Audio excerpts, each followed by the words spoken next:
Halo guys, balik lagi sama aku Nisrina Ningkaila, mahasiswi Universitas Diponegoro, Fakultas Sekolah Vokasi, Prodi Teknologi Rekayasa Otomasi.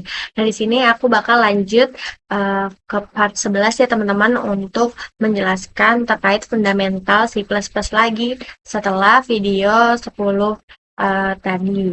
Nah, di sini tujuannya masih sama ya teman-teman kayak tujuan dari part 9 dan part 10.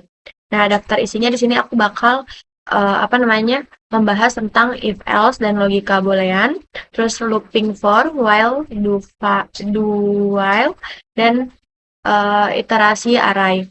Yang ketiga latihan program rata-rata nilai dan tabel perkalian. Keempat perbedaan parameter by copy dan by reference. Terus yang kelima ada prototype fungsi dengan contoh. Yang keenam ada pemisahan berkas, HPP, dan juga CPP. Nah, terus habis itu yang ketujuh program modular sederhana. Nah, di sini aku bakal ngebahas pertama dulu yaitu if atau else dan logika boolean, di mana percabangan mengarahkan alur program berdasarkan kondisi rantai if else mengevakuasi kondisi dari yang paling spesifik hingga default. Sementara tipe boolean dia menyimpan hasil logika untuk dipakai ulang. Nah, konsep utamanya ini di setiap blok if dievaluasi secara berurutan sampai kondisi terpenuhi. Sedangkan else menangani semua kemungkinan yang tidak masuk ke dalam kondisi sebelumnya seperti kondisi if seperti itu. Nah, atau elif ya teman-teman. Nah, ekspresi perbandingan pengembalian nilai boolean sehingga bisa disimpan di variabel. Nah, if else dan logika boolean contoh kodenya ada di bawah ya teman-teman. Ini sebenarnya nggak beda jauh dari apa namanya Python buat cara kerja dan juga bukan struktur ya sebenarnya lebih ke cara kerjanya aja. Cuman emang dari bahasa dari Python ke C++ emang beda teman-teman. Di sini if skornya lebih dari 90 dia bakal keluar grade A. Nah, sedangkan kalau elif dia di bawah berarti di bawah 90 uh, di bawah 90 di atas 75 dia bakal B. Nah, elif lagi yang selanjutnya yaitu di bawah 75 dan di atas 60. Seperti itu dia bakal ngasih grade C. Nah, kalau yang 75 lebih dari 75 ini bakal ngasih grade B. Nah, semisal kalian tidak masuk ke dalam tiga-tiganya, kalian bakal grade D karena nilai kalian di bawah 60 seperti itu. Nah, sedangkan boolean ini buat menyimpan si nilainya kalau semisal lulus sama dengan uh, lebih dari 60. Jadi kalau misal kurang lebih 60 yang dijalanin else, dia bakal tidak lulus seperti itu. Nah, di sini statusnya lulus. Nah, lulus ini bakal ditanya dia atau tidak seperti itu. Nah, selanjutnya, maksudnya apakah skornya itu termasuk standar dari yang kita isi. Nah, selanjutnya di sini ada looping ya teman-teman. Looping for while, do while, dan iterasi array.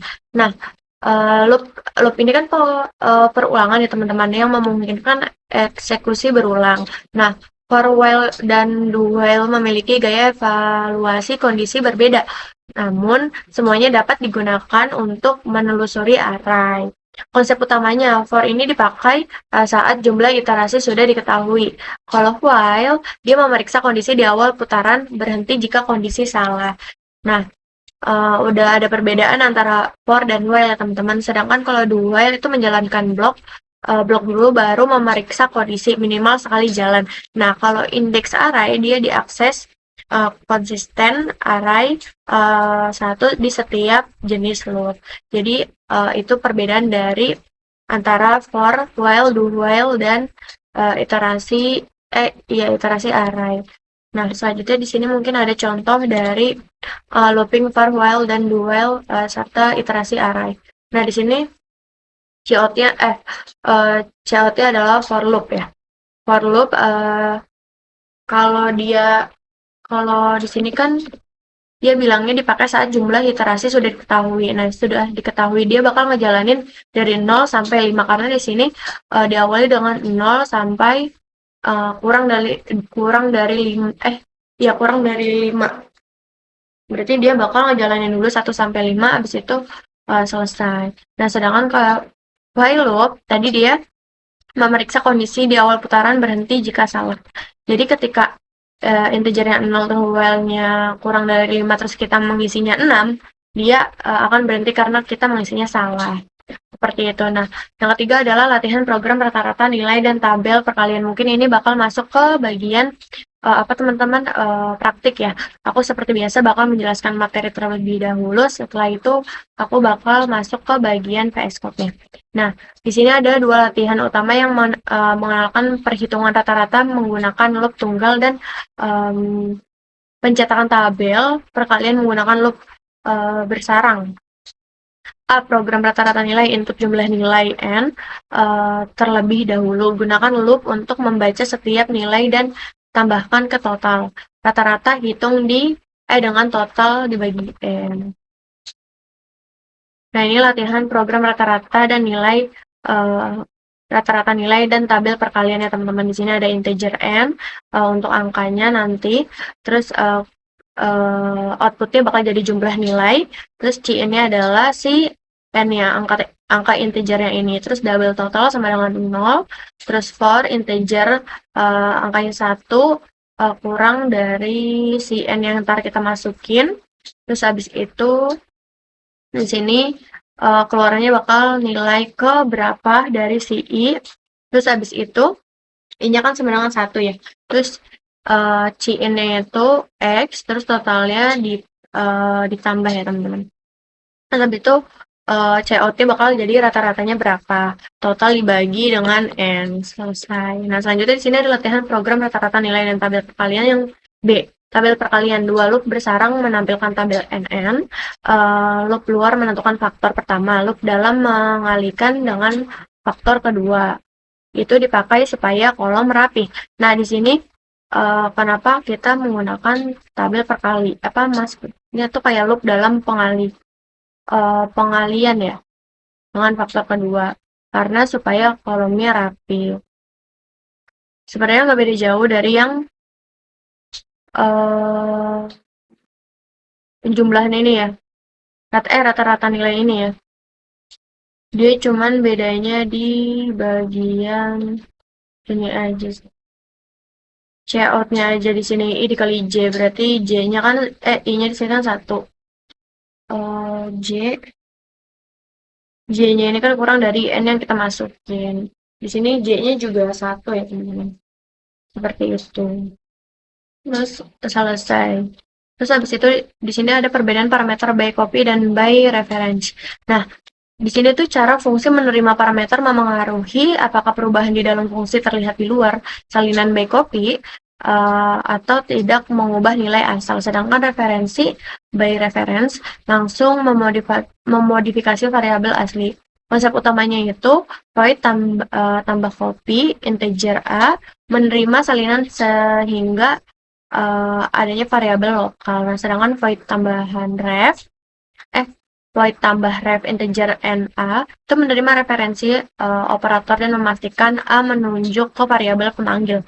Gunakan referensi saat ingin menghemat salinan besar atau memodifikasi argumen. Nah, selanjutnya ini ada contoh dari kode parameter by perbedaan dari by copy dan juga by reference. Nah, kalau by reference dia ada tambahan copy ya teman-teman. Tambahan ref ya teman-teman. Sebenarnya tambahan copy juga. Kalau copy yang by copy ya teman-teman. Nah, dia ntar integernya x-nya adalah 5. Ntar kita masukin tuh tambahan copy x, cout-nya bakal setelah pas by copy terus selesai.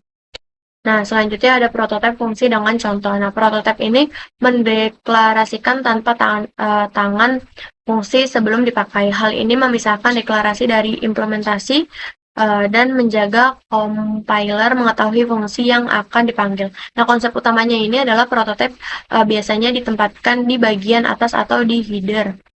Nah, implementasi dapat berada di akhir file atau berkas terpisah. Nah, pemanggilannya fungsi cukup menyertakan header karena compiler sudah tahu bentuknya. Nah, ini adalah contoh dari prototipe fungsi dengan contoh ya. Nah, di sini ada integer kali integernya A, integernya B untuk ngasih si apa namanya, angkanya ya teman-teman. Di sini ada return A uh, dikali B. Nah, di sini integernya X-nya sama dengan 4, Y sama dengan 5, berarti hasil perkalian X dan Y. Berarti hasilnya 4 kali 5 adalah 20, seperti itu. Nah, selanjutnya di sini ada pemisahan berkas HPP dan juga CPP. Nah, header menyimpan deklarasi, sedangkan file implementasi membuat definisi. Pemisahan ini meningkatkan modularitas, mengurangi duplikasi, dan mempercepat kompilasi ulang. Nah, konsep utama header HPP berisi deklarasi fungsi, kelas, dan juga konstanta yang ingin dibagikan. Sedangkan file implementasi membuat kode aktual dari fungsi yang dideklarasikan. Include header HPP membuat fungsi siap dipakai di berkas lain. Contoh implementasi nyata ada pada pasangan 06 underscore fungsi prototype .hpp atau .cpp deklarasi dan definisi kali, serta E7 program modular HPP, CPP deklarasi dan definisi tampil menu tambah kurang. Nah, selanjutnya di sini ada pemisahan berkas, contohnya ya. Nah, contohnya ini ada dari berkas untuk pemisahan berkas dan juga HPP dan CPP. Nah, di sini ada void tampil menu. Terus integernya tambah. Integer A, integer B. Terus ada kurang juga integer A, B. Terus implementasinya itu buat ditampilkan adalah menu, terus tambah atau mau dikurang. Nanti kalian tinggal masukin aja 1 atau 2, nanti semisal mau ditambah, dia akan integer tambah integer A dan integer B. Nah, selanjutnya di sini ada program modular sederhana, di mana program kalkulator menu sederhana menunjukkan bagaimana fungsi terpisah bekerja sama dengan main untuk menghadirkan struktur modular yang mudah dikembangkan. Di bawah ada alur programnya teman-teman. Yang pertama ada main memanggil tampil menu tutup buka kurung untuk menampilkan pilihan. Yang kedua ada pengguna memilih operasi dan memasukkan 2 angka. Yang ketiga main memanggil fungsi aritmatika sesuai menu. Nah, selanjutnya yang keempat itu jika pilihan tidak ada, tampilan pesan error. Nah, ini adalah contoh dari program modular sederhana ya teman-teman, di mana integer main di tampilan menu dia bakal ngasih output pilih menu, terus kalian bakal pilih masukkan angka 1 atau masukkan angka 2. Untuk si in-nya itu A-nya itu 1, B itu 2. Terus nanti di if-nya itu pilih 1, dia bakal hasil tambah A dan B. Nah, kalau semisal nggak tambah A dan B, berarti kalian pilih 2, dia bakal menghasilkan hasil kurang A, B. Seperti itu. Nah, kalau kalian nggak masukin dua-duanya, berarti kalian pilihan kalian tidak tersedia, seperti itu. Nah, selanjutnya terima kasih. Di sini aku bakal praktek di VS Code ya teman-teman. Stay tune aja.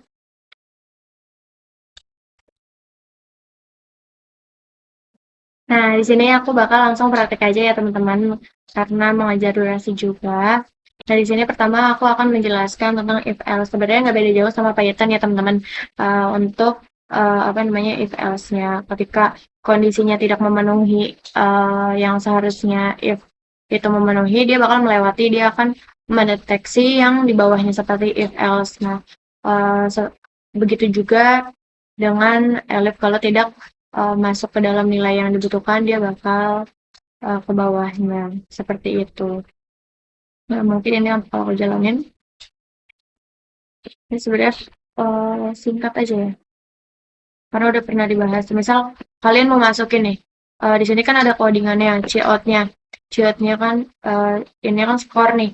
Kalian mau masukin nilai, misal nilai kalian 85, berarti kan kalian dapetnya B dong ya, karena kan di atas 75, di bawah 90. Nah, seperti itu lulus ya. Nah, semisal kalau kalian pengen mengulang, kalian tinggal mengulang si programnya, Lalu kalian misalnya di bawah 60, 59, 59. Nah, itu akan dinyatakan tidak lulus seperti itu teman-teman. Sebenarnya ini udah sempat dibahas, cuman ini lebih ke reminder aja. Berbeda, nggak terlalu berbeda jauh dengan bahasa Python ya teman-teman. Nah, cuman di sini ada logika booleannya aja. Jadi booleannya itu lulus ketika skornya lebih dari 60 dan COT akan akan bilang status lulus ya atau tidak lulus. Ya atau tidak. Jadi kalau nggak lulus dia bakal tidak, ngasih jawaban tidak di sini. Lulus. Status lulus tidak gitu. Nah, selanjutnya di sini kita masuk ke for while. For while ini sempat udah dibahas juga ya teman-teman, cuman ini emang perbedaan dari C++ dan juga Python. Nah, untuk for-nya ada di sini ya teman-teman. Nah, sendiri itu, sorry, for sendiri itu kita lihat di PPT dulu.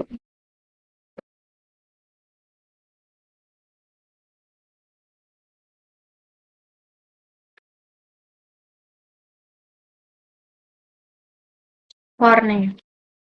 For-nya kan dipakai ketika jumlah iterasi sudah diketahui. Nah, jumlah iterasi sudah diketahui kan 1 sampai 5. Nah, dia bakal menjalankan 0 sampai 5 sampai selesai seperti itu. Nah, sedangkan kalau while loop dia ketika kondisinya salah dia akan berhenti seperti itu teman-teman. Jadi kalau di atas 6 atau di bawah 0 dia akan langsung berhenti karena dia hanya menjalankan yang terdapat di integer dan di dalam integer dan while ini aja. Berarti kan 0 sampai 5 saja. Nah, selanjutnya di sini ada dual juga. Dual itu apa ya, aku lupa, sorry. Nah, dual itu menjalankan blok dulu baru memeriksa kondisi. Jadi bloknya dijalanin dulu nih. Kalau dia salah belakangan, kalau dia benar belakangan seperti itu, teman-teman. Nah, selanjutnya di sini ada nilai rata-rata. Nah, nilai rata-rata ketika DCOT jumlah nilainya ada berapa, kan CN-nya N ya. Jadi kita hapus dulu biar teman-teman gak bingung. Sorry. Nah, jumlah nilainya misal teman-teman memasukin 10. Nah, nilai kesatunya 3, nilai keduanya 4, nilai ketiganya 3, nilai keempatnya 5. Seperti itu ya teman-teman, sampai selesai. Karena di sini nilai integer i sama dengan 1 sampai lebih besar daripada n. Semisal jumlah nilainya 10, terus kita masukin ke 5, 11. Bisa ya? Terus sebentar. Oh, kurang dari n. Nilai untuk COX totalnya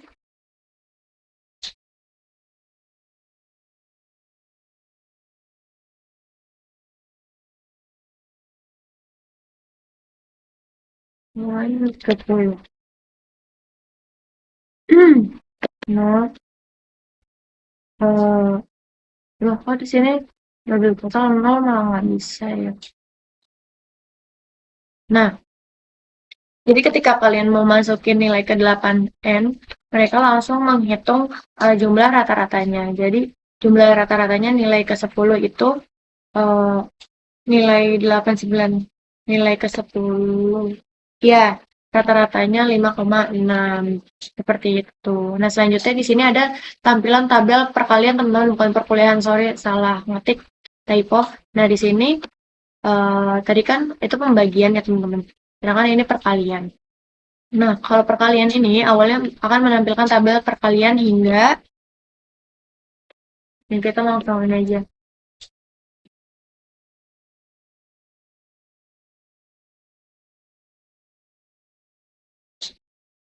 Hingga 100. Nah, sorry. Nah, di sini dia akan menampilkan tabel perkalian sampai 100. Seperti itu, teman-teman. Wow, banyak sekali ya. Ini mungkin penjelasan singkat dari aku karena dia ada tabelnya jadi lebih rapih ya, teman-teman. Seperti itu. Nah, selanjutnya itu ada ke parameter. Di sini kita masuk ke parameter ya, teman-teman. Nah, kan parameter ada dua, by copy dan juga by referensi ya. Nah, sedangkan kalau by copy itu pasti ada tambah copy, sedangkan kalau by referensi itu tambah ref ya.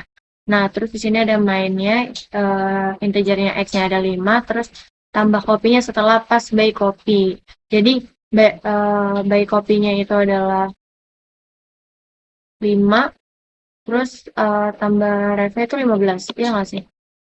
Sebentar.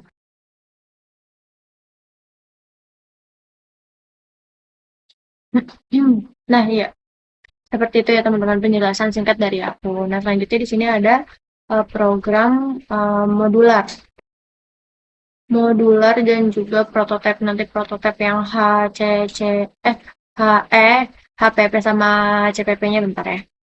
Nah, di sini itu program modular itu kan dulu prototipe dulu ya. Ke modular dulu aja lah, teman-teman. Ke modular dulu ya. Jadi kan main memanggil tampilan menu untuk menampilkan pilihan. Penggunaan pilihan memasukkan 2 angka. Nah, aduh. Nah, jadi menu di sini kan tambah kurang. Jadi ketika kalian ngetik 1, dia bakal ditambahkan. Dan kalau kalian ngetik 2, dia bakal dikurangin seperti itu, teman-teman. Terus baru return A plus B. Terus ya, kalau integer kurangnya A min B, seperti itu, teman-teman. Nah, selanjutnya di sini ada prototype CPP dan juga HPP. Sebenarnya dia saling terhubung ya. Kalau prototype itu kan untuk include-nya dia terdapat di atas ya. Sorry, apa tuh karakteristik atau konsep utamanya gitu. Nah, biasanya ditempatkan bagian atas atau di header. Implementasi dapat berada di akhir file atau berkas terpisah. Nah, berkas terpisahnya ada di sini. Seperti itu, teman-teman. Mungkin itu saja yang bisa aku jelaskan.